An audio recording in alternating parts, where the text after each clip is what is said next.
Alright, you guys, I'm here to show you again. You can do a little home setup. Don't always need a professional studio if you know what you're doing as far as lighting and you got some good backdrop paper.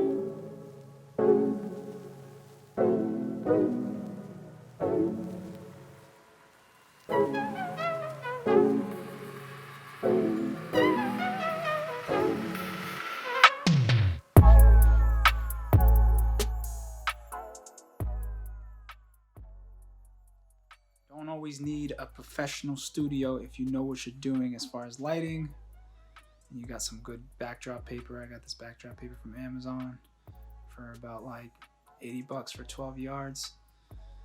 Gotta make sure you get some blue masking tape so you're not ruining anybody's walls. That's very important. And then your lighting, and then obviously your flash. And then the last important thing is your camera settings. If you don't know what you're doing with your camera settings, make sure you get on YouTube and understand how to use flash with your settings. Make sure your f-stop is as high as it needs to be. Some people don't realize that, and then they can't get the perfect lit shot that they need. So I'm gonna get to this work and hopefully you learn something from this video. You know, so a lot of people always ask me what type of paper I use. This is my favorite paper that I've ever used. I don't use cloth. Strictly Savage Universal. I don't get it from their website, but I've never even been on their website. Maybe they have better prices on the website. Never thought of that, but I get these off Amazon.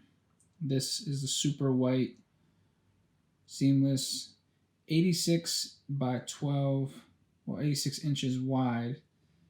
I think that's just the perfect width, especially if you're trying to do group photos or just you need a wider shot. I think there's a shorter one. It's like 53 inches, which is just too small and requires a lot of editing. So, didn't mean to drop that. But if you don't want to do a lot of editing and you want a nice, perfect wide shot, go with the 86 inches, and they all come in 12 yards. So the length of it is all the same. Something I used to struggle on when I was starting out is getting the right camera settings, understanding all the settings parts of the camera to get the perfect shot.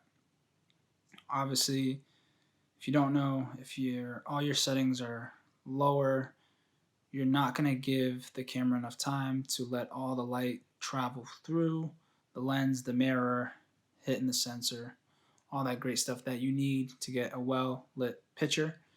So it needs to be perfect. This means you have to give yourself time in order to create these settings, and you need a subject. So if you have someone coming in, set up some I usually say 15 to 30 minutes before you're going to plan to start in order to get your lighting right. And then when they come in, you can make small adjustments. Or, I mean, if you have an assistant, then you don't need them. You can have everything ready for when they come in. But it's trial and error. Every environment of lighting is going to be different. What? You don't have to be scared to move. Like, it's not that serious. Every environment is going to be different, obviously, especially if you're working in someone's home, like I am today. And it's just trial and error. As long as you know specifically what you're moving around, your f-stop, your shutter speed, those can't be low, especially when you're using flashes, because you need to allow the time for the light to bounce off either the ceiling, the wall, whatever you're using. You got to give your camera time to pick up all that light to fully light your subject, right? Right. Okay. So now I'm just going to get into it and start prepping my lights.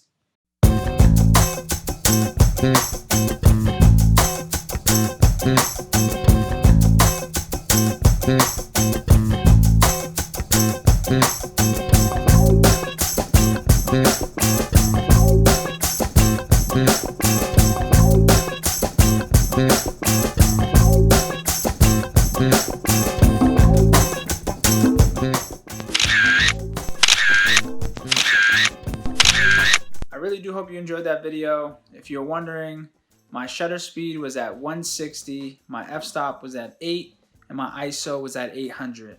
And when you first look at those settings on your camera in a home room, it's going to look extremely dark, but I need you to always remember that when your flash goes off, those settings are probably going to give you more time for the light to hit your sensor in your camera. So just because on the screen it looks dark doesn't mean that when that flash goes off, your final product is going to be dark. So always keep that in mind. Now if you're outside, or it's a whole different conversation. But if you like this video, make sure you give it a thumbs up. Make sure you subscribe. I appreciate all you guys for watching. Thank you. Until next time, peace and love for everybody.